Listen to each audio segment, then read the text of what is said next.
നമ്മൾ ഒരു സ്പെഷ്യൽ ആയിട്ടുള്ള ഔട്ട്ഫിറ്റ് ആണ് ചെയ്യാൻ പോകുന്നത് കേട്ടോ. അതിനായിട്ട് നമുക്ക് വേണ്ടത് കോട്ടൺ. ഇഷ്ടമുള്ളവരാണെങ്കിൽ കോട്ടൺ എടുക്കുക. ഇനിയിപ്പോൾ നിങ്ങൾക്ക് വേറെ ടൈപ്പ് തുണിയാണ് ഇഷ്ടമെങ്കിൽ ഏതാണെന്ന് വെച്ചാൽ സെലക്ട് ചെയ്യുക. 3.5 മീറ്റർ ആവശ്യമാണ് കേട്ടോ. കാരണം നല്ല ലെങ്തി ആയിട്ടുള്ള ഒരു കുർത്തിയാണ് ചെയ്യാൻ പോകുന്നത്. അപ്പോൾ നിങ്ങൾ ഹൈറ്റ് കുറവായിട്ടുള്ള ആൾക്കാരാണെങ്കിൽ 3 മീറ്റർ തുണി മതിയാവും. അതെ, ഞാനിപ്പോൾ ഇവിടെ പ്യുവർ കോട്ടന്റെ ഫാബ്രിക് ആണ് എടുത്തിരിക്കുന്നത്. നല്ലൊരു ഷെയ്ഡാണ് കേട്ടോ. നമ്മൾ ഇതുവരെ അങ്ങനെ കാണാത്ത ഒരു നല്ലൊരു ഭംഗിയുള്ള തുണിയാണ് എടുത്തിട്ടുള്ളത്. പിന്നെ ഈ ഒരു മോഡൽ ചെയ്യാൻ വേണ്ടിയിട്ട് നമ്മൾ എടുക്കുന്ന പ്രിന്റ് ഉണ്ടല്ലോ, അത് എല്ലാ ഭാഗത്തും ഒരേപോലത്തെ എടുക്കാനായിട്ട് ശ്രദ്ധിക്കുക. ചില പ്രിന്റ് ഉണ്ടാകത്തില്ലേ, ഇങ്ങനെ തല തിരിഞ്ഞു വരിക, അങ്ങനത്തെ മോഡല് ഇതിന് യൂസ് ചെയ്യരുത്. അതെന്താണെന്നുള്ളത് കട്ടിങ് കഴിയുമ്പോൾ നിങ്ങൾക്ക് മനസ്സിലാവും. നമ്മൾ താഴേന്ന് ഒരു പീസ് മുകളിലേക്കൊക്കെ വെക്കുന്നുണ്ട്. അപ്പൊ ഇതേപോലത്തെ കുഞ്ഞു കുഞ്ഞു ഫ്ലവറിന്റെയോ അങ്ങനത്തെ നമ്മൾ സെലക്ട് ചെയ്ത് എടുക്കുക. അപ്പൊ അതേ തുണി കണ്ടല്ലോ, നമ്മൾ ഇന്ന് മാർക്കിംഗ് എല്ലാം ഒരു പേപ്പറിലാണ് ചെയ്യാൻ പോകുന്നത്. അപ്പൊ നിങ്ങൾ വിചാരിക്കും എന്താ തുണിയിൽ ചെയ്താൽ പറ്റത്തില്ലേ, നമ്മൾ കട്ട് ചെയ്യുമ്പോൾ എന്താ നമ്മൾക്ക് എളുപ്പം ചെയ്യാൻ പറ്റില്ലേ? ചെയ്യാൻ പറ്റില്ല. ചില സ്ഥലത്ത് നമ്മൾക്ക് ഒരു അര ഇഞ്ച് വീതം തയ്യൽ തുമ്പ് എക്സ്ട്രാ ഇട്ട് കൊടുക്കേണ്ടതുണ്ട്. അതുകൊണ്ട് മാത്രം ഞാൻ ഈ ഒരു തുണി ഒന്ന് മാറ്റി വെക്കുവാണ്. നമ്മളൊരു പേപ്പർ, ന്യൂസ് പേപ്പർ ആണെങ്കിലും മതി, അതല്ലാന്നുണ്ടെങ്കിൽ കുട്ടികളൊക്കെ ഉപയോഗിക്കുന്ന പേപ്പർ ഇല്ലേ, എന്താണെങ്കിലും അതൊരെണ്ണം എടുക്കുക. നമുക്ക് സ്റ്റാർട്ട് ചെയ്യാം. നമ്മൾ ഇന്ന് ചെയ്യാൻ പോകുന്ന കുർത്തി പ്രിൻസസ് കട്ടില് നല്ല ഫ്ലെയർ വന്നിട്ടുള്ള ഒരു മോഡലാണ് കേട്ടോ. അതെ, ഞാൻ ഇവിടെ ഒരു പേപ്പർ, പാറ്റേൺ പേപ്പർ ആണ് എടുത്ത് വെച്ചിട്ടുള്ളത്. ഇതിലാകുമ്പോൾ വല്ല എഴുത്തോ കാര്യങ്ങളോ ഒന്നുമില്ല. നമ്മൾ ചെയ്യുന്ന മാർക്കിങ് നിങ്ങൾക്ക് കറക്റ്റ് ആയിട്ട് മനസ്സിലാക്കാൻ വേണ്ടി പറ്റും. അപ്പൊ നിങ്ങൾ വീട്ടിൽ ചെയ്യുമ്പോൾ ഒന്നെങ്കിൽ ന്യൂസ് പേപ്പർ ഒന്ന് ഒട്ടിച്ചെടുക്കുക, അല്ലെങ്കിൽ ചാർട്ട് പേപ്പർ, അതും അല്ലാന്നുണ്ടെങ്കിൽ വേസ്റ്റ് ക്ലോത്ത് ആണെങ്കിലും മതി. ഒരിക്കലും നമ്മുടെ മെയിൻ തുണിയിൽ കൊണ്ടേ മാർക്കിങ് ചെയ്യരുത്. കട്ടിങ് കഴിയുമ്പോൾ നിങ്ങൾക്കത് കറക്റ്റായിട്ട് മനസ്സിലാക്കാൻ പറ്റും എന്തുകൊണ്ടാണ് നമ്മൾ ഇങ്ങനെ ഒരു പേപ്പർ എടുത്തതെന്ന്. ആദ്യമേ നമ്മൾക്ക് ഇതിന്റെ ലെങ്ത് ഒന്ന് നോക്കാം. ഞാനിപ്പോൾ ഈ ഒരു ചാർട്ട് പേപ്പറിൽ 46 ലെങ്തേ കൊടുത്തിട്ടുള്ളൂ. 44 പ്ലസ് 2 ഇഞ്ച് തയ്യൽ തുമ്പായിട്ട് 46 ഇഞ്ച്. പക്ഷെ നമ്മൾക്ക് കുറച്ചുകൂടി ലെങ്ത് കൂട്ടണമെങ്കിൽ കൂട്ടാം. ഞാൻ പ്രൊവൈഡ് ചെയ്യുന്ന ഈ ഒരു പാറ്റേൺ പേപ്പറിൽ ഇത്രയും ലെങ്ത് ആണ് കൊടുക്കുന്നത് കേട്ടോ. അപ്പൊ അതിന്റെ ഒരു ബേസിൽ നമ്മൾ കട്ട് ചെയ്ത് വെച്ചിരിക്കുന്ന ഒരെണ്ണം എടുത്തുകൊണ്ടാണ്. അപ്പോൾ ഈ ഒരു മോഡലിന്റെ പാറ്റേൺ വേണമെങ്കിലും നിങ്ങൾക്ക് വാട്സാപ്പ് ചെയ്യാം. അപ്പോൾ ഞാൻ പ്രൈസും കാര്യങ്ങളൊക്കെ പറഞ്ഞു തരാം കേട്ടോ. ഓക്കെ, അപ്പൊ ഞാൻ ഇന്ന് സ്മോൾ സൈസിന്റെ ആണ് ചെയ്യാൻ പോകുന്നത്, 36 ചെസ്റ്റ് സൈസിന്റെ. അപ്പോൾ അതിന്റെ ഷോൾഡറും കാര്യങ്ങളൊക്കെയാണ് മാർക്ക് ചെയ്യാൻ പോകുന്നത്. അപ്പോൾ നിങ്ങൾ ചെയ്യുമ്പോൾ നിങ്ങളുടെ അളവ് എത്രയാണോ അതനുസരിച്ചിട്ട് ചെയ്യാം. 6.5 ഇഞ്ചാണ് നമ്മൾക്ക് ഇത് ഇവിടെ ഷോൾഡർ ആയിട്ട് വരുന്നത്. അതിങ്ങനെ മാർക്ക് ചെയ്ത് കൊടുത്തു. താഴത്തേക്ക് നമ്മൾക്ക് വരുന്ന കൈക്കുഴിയുടെ ഇറക്കവും 6.5 തന്നെ. അത് ഞാൻ ഇവിടെ ഇങ്ങനെ മാർക്ക് ചെയ്തു. എന്നിട്ട് ഒരു സ്ട്രെയിറ്റ് ലൈൻ ഇങ്ങനെ അങ്ങ് വരച്ച് കൊടുത്തു. ഇനി ഞാനിതിൽ മാർക്ക് ചെയ്യാൻ പോകുന്നത് ചെസ്റ്റ് ലൈൻ ആണ് കേട്ടോ. അതായത് ഈ ഭാഗത്ത് നിന്ന് ഇങ്ങോട്ടേക്ക് ഒരു സ്കെയിൽ ഒരു ലൈൻ വരച്ചു കൊടുക്കണം. ഇപ്പോൾ ഇവിടെ നിന്ന് ഇങ്ങനെ ഒരു സ്ട്രെയിറ്റ് ലൈൻ ഒന്ന് വരച്ചു കൊടുത്തു കേട്ടോ. ഇനി ഞാനിവിടെ മാർക്ക് ചെയ്യാൻ പോകുന്നത് നമ്മളുടെ ഷേപ്പ് ലെങ്ത് ആണ്. ഷേപ്പ് ലെങ്ത് സാധാരണയായിട്ട് നമ്മൾ 14 ഇഞ്ചാണ് കൊടുക്കുന്നത്. പക്ഷെ ഈ ഒരു മോഡലിന് ഞാൻ ഇവിടെ 15 ഇഞ്ച്, ഇവിടെ ഒരു 15 ഇഞ്ച് ലെങ്ത് ഇങ്ങനെ ഒന്ന് മാർക്ക് ചെയ്ത് കൊടുത്തു കേട്ടോ. ഹിപ്പിന്റെ അളവ് നമ്മൾക്ക് ഇപ്പോൾ ആവശ്യമില്ല. ജസ്റ്റ് നമ്മൾ ഇതുവരെ ഇങ്ങനെ ഒന്ന് മാർക്ക് ചെയ്ത് കൊടുത്താൽ മതി. ഈ ഒരു മാർക്കിങ് ഇങ്ങനെയും ചെയ്തു. ഇനി നമ്മൾക്കിവിടെ 4 ഇഞ്ച്, അതായത് ഈ ഭാഗത്ത് 4 ഇഞ്ച്, അതുപോലെ തന്നെ ഈ ഭാഗത്തും 4 ഇഞ്ച്, ഇങ്ങനെ 2 പോയിന്റ് ഞാൻ ഇങ്ങനെ ഒന്ന് മാർക്ക് ചെയ്തേ. എന്നിട്ട് സ്കെയിലിന് ഇതും ഇങ്ങനെ ഒന്ന് സ്ട്രെയിറ്റ് ആക്കി ഒന്ന് വരച്ച് കൊടുക്കാം. ഇനി ഞാനിവിടെ ചെസ്റ്റിന്റെ അളവാണ് മാർക്ക് ചെയ്യാൻ പോകുന്നത്. എൻ്റെ ചെസ്റ്റ് സൈസ് വരുന്നത് 36 ആണ്. അപ്പോൾ 36ന്റെ 4ൽ 1 ഭാഗം. അപ്പോൾ എനിക്ക് വരുന്ന അളവാണ് 9 ഇഞ്ച്. അതിന് കൂടെ 2 ഇഞ്ച് ലൂസും കൂടി കൊടുത്തിട്ട് ഞാൻ ഇവിടെ 11 ഇഞ്ചിൽ മാർക്ക് ചെയ്ത് കൊടുത്തു. ഇനി നമുക്കിവിടെ ആം ഹോൾ ഒന്ന് കുഴിച്ചു വരക്കാം. അതിന് ഇതുപോലെ ഇങ്ങനെ വെച്ചിട്ട് നമുക്ക് ആം ഹോൾ ഒന്ന് കുഴിച്ചു വരച്ചു കൊടുക്കാം. ഈ ഒരു കർവ് വെച്ചിട്ട് ആം റൗണ്ട് ചെയ്തെടുക്കും. ഇനി നമ്മൾക്ക് ഇതിൽ മുകളിൽ നിന്ന് ഇങ്ങോട്ടേക്ക് ഒരു 3.5 ഇഞ്ച് ഇവിടെ ഒരു മാർക്കിങ് കൊടുക്കാം കേട്ടോ. 3.5 ഇഞ്ചിന്റെ മാർക്കിങ് കൊടുത്തിട്ടുണ്ട്. അത് ഞാൻ ഈ ഒരു ഭാഗത്തേക്ക്, ഞാൻ ആദ്യമേ പറഞ്ഞല്ലോ നമ്മൾ ഇന്ന് പ്രിൻസസ് കട്ടാണ് ചെയ്യാൻ പോകുന്നതെന്ന്. അപ്പോൾ അത് ഞാൻ ഈ മാർക്കർ യൂസ് ചെയ്യുന്നില്ല. ഇതൊക്കെ ചെയ്യാൻ വേണ്ടിയിട്ട് നമ്മുടെ ചോക്ക് തന്നെ വേണം. കൈ ഒന്ന് ചരിച്ച് കിട്ടണമെങ്കിൽ എനിക്ക് ചോക്കേ വഴങ്ങത്തല്ലേ, അതുകൊണ്ട് ഞാൻ ചോക്കിന് വരച്ച് കാണിച്ചു തരാം. ഞാനിത് വരക്കാൻ പോവുകയാണേ. ഞാൻ ഇവിടെ നിന്ന് തന്നെ ഇങ്ങനെ അങ്ങോട്ട് വന്നിട്ട് എൻ്റെ ശ്രദ്ധ ഞാൻ ഈ ഒരു പോയിന്റിൽ കൊടുത്തിട്ടുണ്ട് കേട്ടോ. എപ്പോൾ ഞാനിവിടെ നിന്ന് ഇതാ ഇങ്ങനെ അങ്ങോട്ട് ചരിച്ച് ഇങ്ങനെ അങ്ങോട്ട് കൊടുത്തു. ഇങ്ങനെ വേണം ഇതൊന്ന് വരച്ച് കൊടുക്കാൻ. ഈ സ്ട്രെയിറ്റിൽ നിന്നല്ല നമ്മൾ കർവ് ചെയ്യേണ്ടത്, നേരെ മറിച്ച് ഇവിടെ വരുമ്പോൾ ഇങ്ങനെ ഒരു ഷേപ്പിൽ വേണം നമ്മൾക്ക് കർവ് ചെയ്യാൻ വേണ്ടിയിട്ട്. ഓക്കെ, അപ്പോൾ ഇതുപോലെ ഇങ്ങനെ ചെയ്തെടുത്തു. ഇനി നമുക്ക് താഴത്തെ മാർക്കിംഗ് ആണ് ചെയ്യാൻ പോകുന്നത്. അതിന് നമ്മൾ ഇവിടം മുതൽ ഇവിടം വരെ എത്ര ഇഞ്ച് ഉണ്ടെന്ന് നോക്കാം. ഇതിപ്പോൾ ഇവിടെ 7 ഇഞ്ചാണ് കിട്ടുന്നത്. ഈ 7 ഇഞ്ച് വേണം ഇവിടെ നിന്ന് ഇങ്ങോട്ടേക്ക് മാർക്ക് ചെയ്യാൻ. ഇങ്ങനെ ഒന്ന് മാർക്ക് ചെയ്ത് കൊടുത്തു.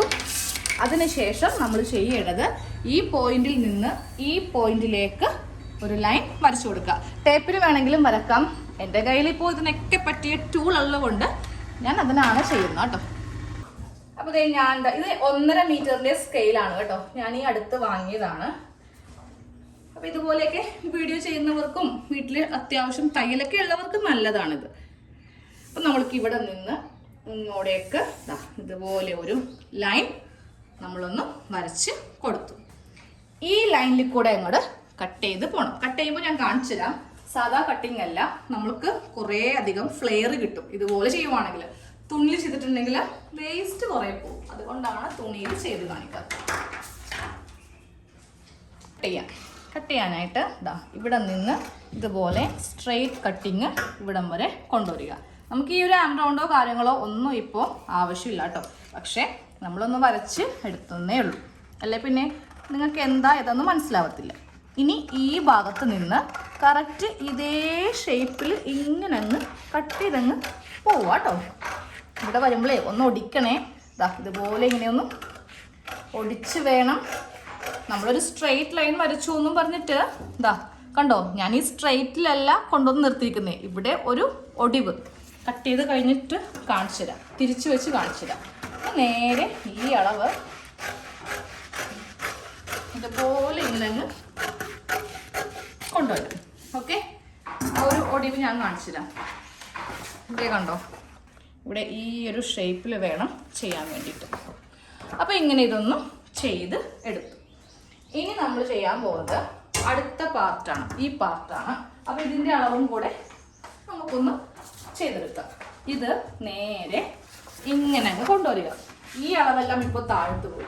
ഇതിൻ്റെ ഒരു പ്രത്യേകത എന്താണെന്ന് വെച്ചിട്ടുണ്ടെങ്കിൽ, നമ്മൾക്ക് ഇത്രയും ഫ്ലെയർ ശരിക്കും പറയുവാണെങ്കിൽ താഴത്ത് നമുക്ക് ഈ ഒരു ഫ്ലെയർ അല്ലേ കിട്ടൂ, 44 ഇഞ്ചിലെ ലെങ്ത് വിട്ടല്ലേ നമുക്ക് കിട്ടും. പക്ഷേ നമ്മളിതിനെ ഇത്രയും ഫ്ലെയർ, എന്തോരം ഫ്ലെയർ കൂടി കിട്ടുമെന്ന് നോക്കി. ഇത്രയും ഫ്ലെയർ ആണ് നമുക്ക് താഴെ കൂടി കിട്ടാൻ പോകുന്നത്. അത് ചുമ്മാ കിട്ടില്ല കേട്ടോ. അതെങ്ങനെയാണെന്ന് കാണിച്ചു തരാം. അപ്പോൾ നമ്മൾ ഇനി ഈ ഒരു ഷീറ്റ് എങ്ങനെയാണ് വെക്കേണ്ടതെന്ന് പറഞ്ഞുതരാം. ഈ ഒരു ഷേപ്പ് നമ്മൾക്ക് ഇവിടെയും കൂടെ ഒന്ന് കട്ട് ചെയ്ത് എടുക്കണം.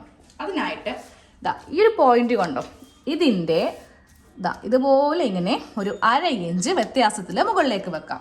അത് കഴിയുമ്പോൾ ഇതിങ്ങനെ കറക്റ്റ് ലെവലിൽ ഇപ്പോൾ തൽക്കാലം വെച്ച് കൊടുക്കുക. കണ്ടോ, കറക്റ്റ് ലെവൽ ഇവിടം വരെ മതി, നമ്മുടെ ഷേപ്പ് വരെ മതി. ഇവിടെ നമ്മൾ ചെയ്യുമ്പോൾ ഇതുപോലെ ഇങ്ങനെ ചരിച്ചാണ് നമ്മൾ ഈ ഒരു ഭാഗം ജോയിൻറ്റ് ചെയ്യാൻ പോകുന്നത്.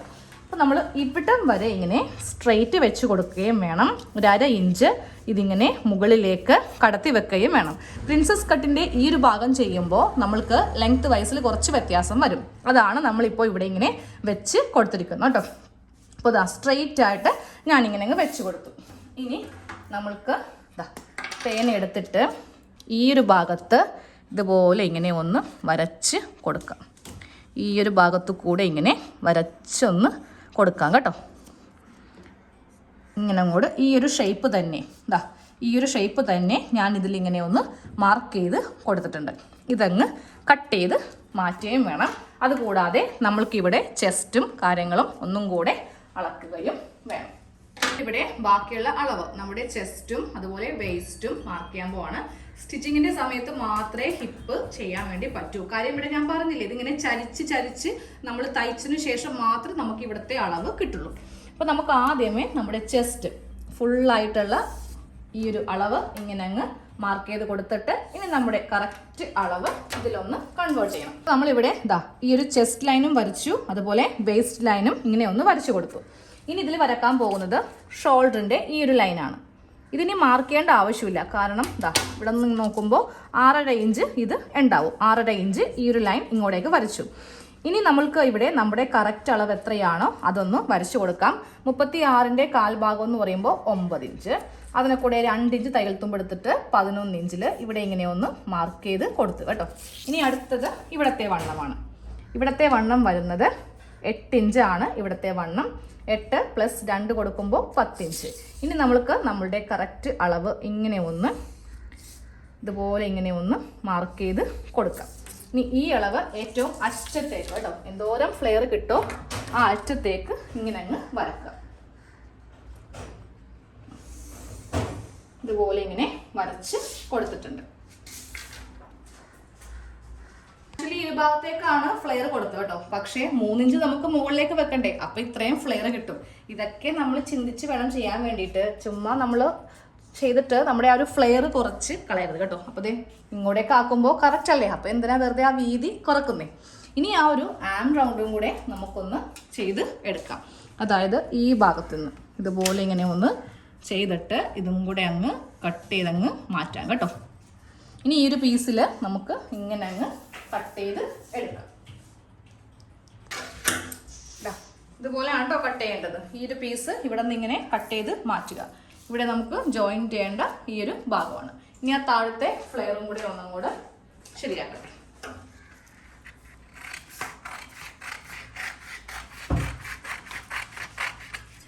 ഇതുപോലെ ഇങ്ങനെ ഒന്ന് കട്ട് ചെയ്തു. അപ്പോൾ കട്ടിങ് എല്ലാം കഴിഞ്ഞു. ഈ കട്ടിങ് നമുക്ക് തുണിയിൽ വരുമ്പോൾ ഭയങ്കര ഡിഫിക്കൽട്ടായിട്ട് നമ്മൾക്ക് തോന്നും. ഇനി ഇതിൽ നെക്കും സ്ലീവൊക്കെ കട്ട് ചെയ്യാനുണ്ട്. അപ്പോൾ നമുക്കിനി തുണിയിൽ വെച്ചിട്ട് ഇതെങ്ങനെയാണ് കട്ടിങ് ചെയ്യുന്നതെന്ന് നോക്കാം. പിന്നെ അതിൻ്റെ ഫ്ലെയർ ഒന്ന് കാണിച്ചു തരട്ടെ നിങ്ങൾക്ക്. താഴെയുള്ള ആ ഒരു ബോട്ടം റൗണ്ട് ഇവിടെ ഒരു അരയിഞ്ച് പോവും, ഇവിടെ ഒരു അരയിഞ്ച് പോവും. അപ്പോൾ നമ്മൾക്ക് ഇത്രയും വീതി അളന്ന് കാണിച്ചു തരാം കേട്ടോ. ചെയ്യാനുള്ള 1/2 ഇഞ്ചിൻ്റെ മീതെ ഈ ഒരു 1/2 ഇഞ്ച് ഇങ്ങനെ വെച്ചു. എന്നിട്ട് നമ്മൾക്കിതിൻ്റെ വിട്തൊന്ന് നോക്കാം. ഇവിടെ നിന്ന് ടേപ്പിന് ചരിച്ച് നമ്മൾക്കൊന്ന് നോക്കാം കേട്ടോ. കൈ വിട്ട ഇത് രണ്ടും താഴത്തോട്ട് ഊർന്ന് പോവും. ഓക്കെ, ഇനി ഇത് പോയാലും കുഴപ്പമില്ല. 33.5 ഇഞ്ചാണ് നമ്മൾക്ക് വിട്ത് വരുന്നത്. സാധാരണ കേസിൽ നമ്മൾക്ക് 22 കാണുള്ളൂ. റണ്ണിങ്ങിൽ അങ്ങനെയാണല്ലോ, പക്ഷേ അതിലും ഇത്രയും കൂടുതലാണ് താഴത്തെ ബോട്ടം റൗണ്ട് നമ്മൾക്ക് വരുന്നത് കേട്ടോ. അപ്പം ഇനി തുണിയിൽ കട്ട് ചെയ്യാം. ഇനി നമുക്കിത് തുണിയൊന്ന് കറക്റ്റായിട്ടൊന്ന് ഫോൾഡ് ചെയ്ത് എടുത്തിട്ടുണ്ട്. 4 ആക്കി ഒന്ന് ഫോൾഡ് ചെയ്തിട്ടുണ്ട് കേട്ടോ. ഇതുപോലെ ഇങ്ങനെ എടുത്തിട്ടുണ്ട്. അപ്പം ഞാനിതിന് 1/2 മീറ്റർ വേറെ ഇനി മേടിക്കാൻ പോകണം. എനിക്ക് സ്ലീവ് ഞാൻ നോക്കി, ഒരു രക്ഷയില്ല സ്ലീവ് കിട്ടാൻ വേണ്ടി. ഞാൻ 3 മീറ്ററേ മേടിച്ചിട്ടുള്ളൂ, പക്ഷേ ഇനി ഒരു 1/2 മീറ്ററും കൂടെ എനിക്ക് വേണം, എന്നാലേ സ്ലീവിന് തുണി തികയൂ. അപ്പം ഇതുപോലെ ഇങ്ങനെ മാർക്ക് ചെയ്തിട്ട് നമ്മളിത് വെച്ച് കട്ട് ചെയ്യാൻ പോവുകയാണ്. അപ്പം ഞാൻ ആദ്യമേ നിങ്ങളോട് പറഞ്ഞായിരുന്നു, ഈ ഒരു ഡിസൈൻ ചെയ്യുമ്പോൾ നമ്മൾക്ക് ഒരേപോലത്തെ ഫാബ്രിക് വേണമെന്ന്. ഇപ്പം മനസ്സിലായില്ലേ എന്തുകൊണ്ടാണ് ഞാനങ്ങനെ പറഞ്ഞതെന്ന്? കാരണം ഈ തുണി നമ്മൾ മുകളിലേക്ക് ഫിക്സ് ചെയ്ത് കൊടുക്കും. അപ്പോൾ ഏതെങ്കിലുമൊക്കെ ഒരു ഫ്ലവർ ആണെങ്കിൽ ഇവിടെ കറക്റ്റും ഇവിടെ നിന്നെടുത്ത് മുകളിലേക്ക് വെക്കുമ്പോൾ അത് തലയും കുത്തി നിൽക്കും. അപ്പോൾ നമ്മൾ തയ്ച്ചിട്ട് പുറത്തു പോകുമ്പോൾ മറ്റുള്ളവർ ഇത് എന്ത് കോലമാണ് ഈ കാണുന്നതെന്ന് വിചാരിക്കും. അപ്പോൾ അങ്ങനെ അവരെ കൊണ്ട് വിചാരിപ്പിക്കരുത് കേട്ടോ. അപ്പോൾ ഇനി നമുക്ക് അടുത്ത പാർട്ടിൽ ഇതെങ്ങനെയാണ് കട്ട് ചെയ്യാൻ നോക്കാം. ചുമ്മാ വെച്ചങ്ങോട്ട് കട്ട് ചെയ്യാൻ പറ്റില്ല, ഇതിലും കുറച്ച് കാര്യങ്ങളുണ്ട്. തയ്യൽ തുമ്പ് കൂട്ടാനൊക്കെ ഉണ്ട്. അപ്പോൾ അത് ഏതൊക്കെ ഭാഗത്താണ് കൂട്ടേണ്ടതെന്നും കുറക്കാനില്ല, കൂട്ടാനേ ഉള്ളൂ. 2 പാർട്ടിലും നമുക്ക് തയ്യൽ തുമ്പ് ആഡ് ചെയ്യണം. കാരണം എന്താ, നമ്മൾക്കിപ്പോൾ ഈ ചെസ്റ്റ് മെഷർമെൻ്റൊക്കെ കറക്റ്റാണ് നമ്മൾ എടുത്തിരിക്കുന്നത്. അപ്പോൾ നമുക്കിവിടെ 2 ജോയിൻറ്റ് വരും, 1 ഇഞ്ച് ഇവിടെ നഷ്ടമാകും. അതൊക്കെ നമ്മൾ കൂട്ടിയാണ് തുണിയിലെടുക്കാൻ പോകുന്നത്. അപ്പോൾ അടുത്ത പാർട്ടിന് വെയിറ്റ് ചെയ്തിരിക്കുക കേട്ടോ.